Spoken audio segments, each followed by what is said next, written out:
Magandang buhay sa lahat mga kagri. Welcome back sa ating channel. Tayo po ay magbibideo na mabilisan lang at baka tayo makapiright. So hindi na natin patatagalin ito. Papastruck po natin. Yan, nagkakalbo tayo. Hindi ko alam kung matatapos ko. Na-live ko na ito kanina.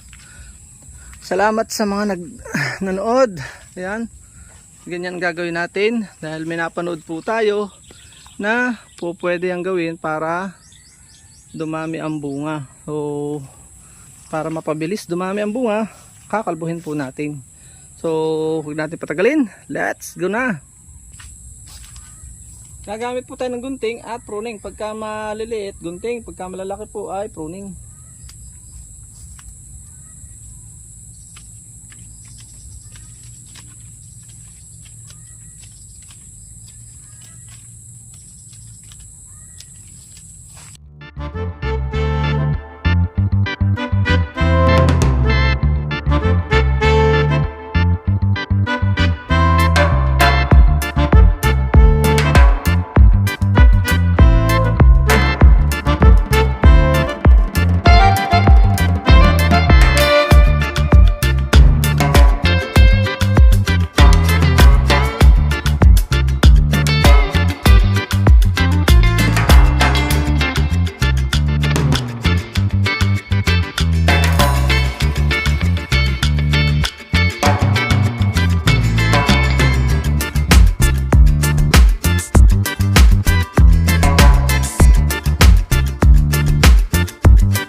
So ayan ang mga kagri, kalbo na ang ating puno ng mulberry. Almost inabot din na mahigit isang oras kung susumayan dahil kinabukasan binalikan ko pa. So ang logic po niyan, para bumunga, makikita natin yung paglabas dito ng mga talbos na ini-imagine na may bunga. So abangan natin kung totoo nga itong ating napanood sa Facebook. Kung totoo nga, kinopya natin. At ito po talaga yung pangarap nating mangyari. Yan o, ganyan. Hoping na mangyari nga yan na puro ganyan ang kalabsan, ano. So yan o, nagsisimula na siyang tumalbos, mapopersa siya dahil wala siya ng wala na siyang dahon.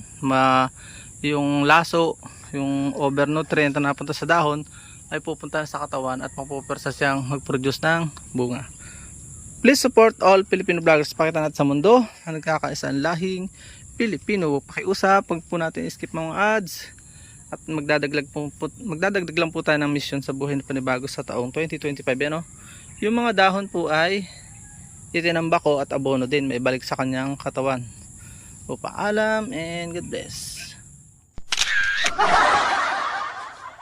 At dyan po nagtatapos ang munti natin vlog. Kung kayo pinapagpala at mahilig kayo sa ganitong klase mga upload, please consider subscribing and hitting the bell icon so that you'll get notification sa mga upcoming namin videos. Ano po?